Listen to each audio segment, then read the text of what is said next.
Hello friends, તમુસ kitchen and vlog પર તમારું સ્વાગત છે। જ્યારે ઘરમાં કોઈ શાક ન હોય ત્યારે એકદમ ઓછી વસ્તુથી પણ ખૂબ જ ટેસ્ટી બનીને તૈયાર થાય છે અને વળી એટલું ટેસ્ટી બને છે કે ઘરમાં જો ઘણા બધા વેજીટેબલ્સ હશે તો પણ તમને આ શાક બનાવીને ખાવાનું મન થશે। તો ચાલો ઝડપથી બનાવવાની રીત જોઈ લઈએ। આજનું ટેસ્ટી અને ખૂબ જ સ્વાદિષ્ટ શાક બનાવવા માટે તમારી પાસે એકદમ ઓછા પ્રમાણમાં શાકભાજી હશે ને તો પણ ખૂબ જ ટેસ્ટી બનશે। અને આ વેજીટેબલ્સમાંથી જો એકાદું ન હોય તો તમે શું વાપરી શકો એ પણ હું તમને આગળ બતાવું છું। હવે જુઓ, આજે આપણે જે શાક બનાવી રહ્યા છીએ એ આપણી પાસે ઘરમાં જે કાંઈ વસ્તુ અવેલેબલ હોય એમાંથી બનાવીશું। તો મારી પાસે આજે અહીંયા આ રીતના મોળા મરચાં પડ્યા છે, એટલે હું આ મરચાંનો ઉપયોગ કરીશ। જરૂરિયાત મુજબના મરચાંને આપણે અલગ કાઢી લઈશું, ધોઈ અને ચોખ્ખા કરી લઈશું। 4 નંગ જેટલા મરચાં લઈ રહી છું અને આ મરચાંનું વજન અંદાજે 100 ગ્રામ જેટલું થશે। જુઓ, આ રીતે મરચાંને પહેલા આપણે સમારી લઈએ। આ મરચાં છે એકદમ મોળા છે, બિલકુલ તીખા નથી। તમારી પાસે જે કોઈ વેજીટેબલ્સ ઘરમાં અવેલેબલ હોય એનાથી તમે આ શાકને ખૂબ જ ટેસ્ટી બનાવી શકશો। અહીંયા તમારી પાસે જો આ રીતના મરચાં ન હોય ને તો તમે કેપ્સિકમ મરચાંનો પણ ઉપયોગ કરી શકો છો। અને જો માનો કે તમારી પાસે આ રીતના મરચાં પણ નથી અથવા તો કેપ્સિકમ મરચાં પણ નથી તો તમે અહીંયા ડુંગળીનો ઉપયોગ કરી શકો છો। ડુંગળીને તમારે એકદમ ઝીણી ઝીણી સમારી લેવાની। હવે જુઓ, અહીંયા આપણે મરચાંનો જે અંદરનો બિયાનો ભાગ છે એ બધા જ મરચાંમાંથી કાઢી લીધો છે। હવે સમારેલા મરચાંમાંથી આપણે બિયાને અલગ કાઢી લઈશું। મરચાં ટેસ્ટમાં તીખા તો નથી, પણ એના જે બિયા છે ને એનો લુક સારો નહીં લાગે શાકમાં, એટલે આ રીતે બધા જ બિયાને ખંખેરી અને અલગ કરી લઈશું। હવે આપણે આ મરચાંને આ રીતે રફલી ચોપ કરી લઈએ। મોટાભાગના બિયા નીકળી ગયા છે, પણ ક્યાંક એકાદ બે બિયા રહી જાય તો નો પ્રોબ્લેમ, એનાથી કશો ફેર નહીં પડે। હવે આપણે ચોપર લઈશું અને મરચાંના પીસને ચોપરમાં ઉમેરી દઈએ। મોટાભાગે દરેકની પાસે ઘરમાં ચોપર તો અવેલેબલ જ હોય છે, અથવા તો તમારી પાસે જો ક્રશર હોય ઘરમાં આદુ મરચાંને ક્રશ કરવાનું તો એમાં પણ ક્રશ કરી શકો છો। હવે આ મરચાંને આપણે ચોપરમાં ચોપ કરી લેવાના છે। જુઓ, અહીંયા આ રીતે આપણે મરચાંને એકદમ સરસ રીતે ચોપ કરી લીધા છે। તમે જો અહીંયા કેપ્સિકમ મરચાં લ્યો તો પણ એને તમારે આ રીતે ક્રશ કરી લેવાના છે, અને જો તમે ડુંગળી લ્યો તો પણ એને આ રીતે ક્રશ કરી લેવાની છે। ચોપ કરી લેવાથી આ રીતે એકદમ સરસ મજાના ચંક્સ બને છે। મિક્સચરની અંદર જો ફેરવીએ ને તો વધારે પડતી ઝીણી પેસ્ટ બની જાય છે। હવે તૈયાર કરેલા મરચાંને આપણે એક પ્લેટમાં કાઢી લઈશું। ત્યાર પછી 2 મીડિયમ સાઇઝના ટમેટા લઈશું અને ટમેટાને પણ આપણે રફલી ચોપ કરીને ઉમેરી દઈએ। ટમેટાને એકદમ ઝીણા ઝીણા સમારીને પણ ઉમેરી શકો છો, અથવા તો આ રીતે તમે ચોપરમાં ચોપ કરી શકો છો। ટમેટા પણ એકદમ સરસ રીતે ચોપ થઈ ગયા છે। હવે આપણે ગેસ ઓન કરીશું અને ગેસ ઉપર એક કડાઈ મૂકીશું। કડાઈ થોડી ગરમ થાય એટલે એક મોટા ચમચા જેટલું આપણે તેલ લઈશું। તેલ થોડું ગરમ થાય એટલે અડધી ચમચી જેટલી રાઈ ઉમેરી દઈએ અને અડધી ચમચી જીરું ઉમેરી દઈએ। થોડી હિંગ ઉમેરીશું। હવે જુઓ, અહીંયા જીરું સરસ શેકાઈ ગયું છે અને રાઈ પણ ચટકી ગઈ છે। એ સમયે આપણે ક્રશ કરીને તૈયાર કરેલા મરચાં ઉમેરી દઈએ। મરચાંનું કાચાપણું દૂર થઈ જાય અને થોડો કલર ચેન્જ થઈ જાય ત્યાં સુધી આપણે એને સાંતળી લેવાના છે।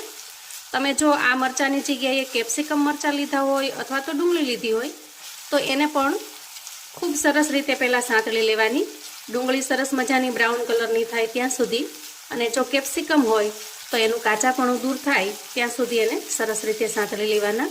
ખાસ કરીને મરચાં સતળાશે તો એનો કલર થોડો ચેન્જ થશે, એના ઉપરથી જ ખ્યાલ આવી જશે કે સરસ સતળાઈ ગયા છે અને કાચાપણું દૂર થઈ ગયું છે। ગેસની ફ્લેમને અત્યારે આપણે મીડિયમ પર રાખી છે। હવે મરચાં થોડા સતળાય છે ત્યારે આપણે એમાં આદુ મરચાંની પેસ્ટ ઉમેરીશું। હવે જુઓ, અહીંયા મરચાંનો કલર ધીરે ધીરે ચેન્જ થઈ રહ્યો છે, સારી રીતે શેકાઈ ગયા છે। એ સમયે આપણે ક્રશ કરેલા ટમેટા ઉમેરી દેવાના છે અને બંનેને સારી રીતે મિક્સ કરી લઈએ। બંને વસ્તુ સરસ રીતે મિક્સ થઈ ગઈ છે અને ટમેટા થોડા સોફ્ટ થાય ત્યાં સુધીમાં આપણે મસાલા કરી લઈશું। તો સ્વાદ પ્રમાણે મીઠું ઉમેરી દઈએ, એક નાની ચમચી જેટલી હળદર ઉમેરીશું, 1 ચમચી જેટલું લાલ મરચું પાવડર ઉમેરીશું અને કલર માટે થોડું કાશ્મીરી લાલ મરચું ઉમેરીશું, કેમ કે કાશ્મીરી લાલ મરચાંથી શાકનો કલર ખૂબ જ સરસ લાગશે। અને સાથે સાથે અડધા લીંબુનો રસ પણ ઉમેરી દઈએ। અહીંયા ટમેટાને લીંબુની જે ખટાશ છે એને બેલેન્સ કરવા માટે થોડો અમથો ગોળ ઉમેરીશું। જો તમને ગોળ ન ફાવે તો તમે સ્કીપ પણ કરી શકો છો, પણ ગોળ ઉમેરવાથી છે ને એકદમ સરસ ચટપટો ટેસ્ટ બને છે।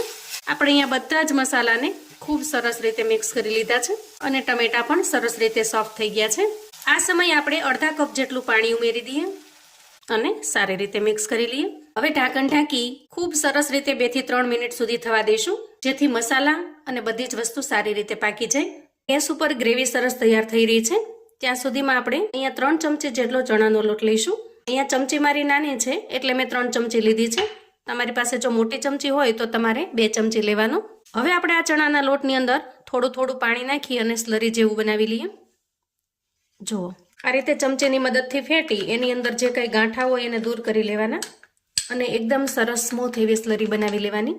અંદાજે 3 મિનિટ પછી અહીંયા શાક એકદમ સરસ રીતે તૈયાર થઈ ગયું છે અને એના અંદરથી તેલ પણ છૂટું પડી ગયું છે. પણ ગ્રેવી બનાવવા માટે થોડું પાણી ઓછું લાગે છે.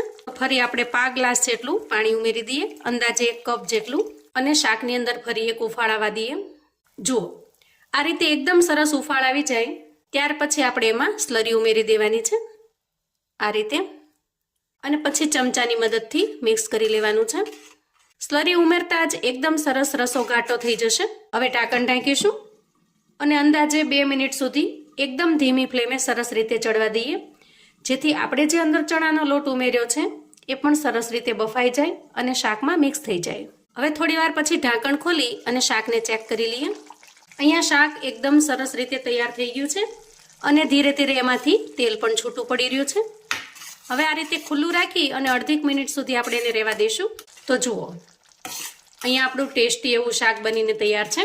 તો હવે થોડી કોથમીર ઉમેરી દઈએ અને થોડો ગરમ મસાલો. ગરમ મસાલો બિલકુલ ઓપ્શનલ છે, તમને જો ફાવે તો જ તમારે ઉમેરવાનો, નહીં તો સ્કીપ કરી દેવાનું. તો અહીંયા આપણું એકદમ ટેસ્ટી એવું બેસનનું એટલે કે ચણાના લોટનું શાક બનીને તૈયાર છે. એકદમ ઓછા વેજીટેબલ્સમાં પણ તમે ખૂબ જ ટેસ્ટી એવું શાક બનાવીને તૈયાર કરી શકશો. અને ઘરમાં નાના મોટા સૌને આ શાક ખરેખર ખૂબ જ પસંદ આવે એવું ટેસ્ટી પણ બને છે. બહારના પંજાબી શાકના ટેસ્ટને પણ ભૂલી જાઓ, એટલું જોરદાર અને મસ્ત બને છે. તો જો તમે ક્યારે આ રીતે ન બનાવ્યું હોય ને તો એક વખત ચોક્કસથી બનાવજો અને તમારો ફીડબેક મને ચોક્કસથી શેર કરજો. અહીંયા આપણું ગરમા ગરમ ચણાના લોટનું શાક બનીને તૈયાર છે. સ્વાદમાં એટલું લાજવાબ કે હંમેશા આ શાક ખાવાનું પસંદ કરશો. તો મિત્રો, આવું અવનવું જાણવા માટે અને મને સપોર્ટ કરવા માટે ચેનલ પર જો તમે નવા છો તો પ્લીઝ ચેનલને સબસ્ક્રાઇબ કરો. વિડીયો ગમે તો લાઈક અને શેર કરો.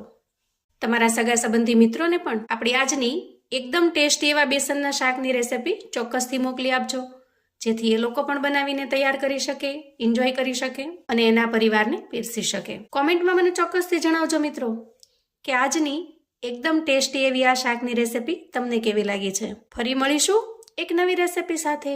ત્યાં સુધી આવજો મિત્રો.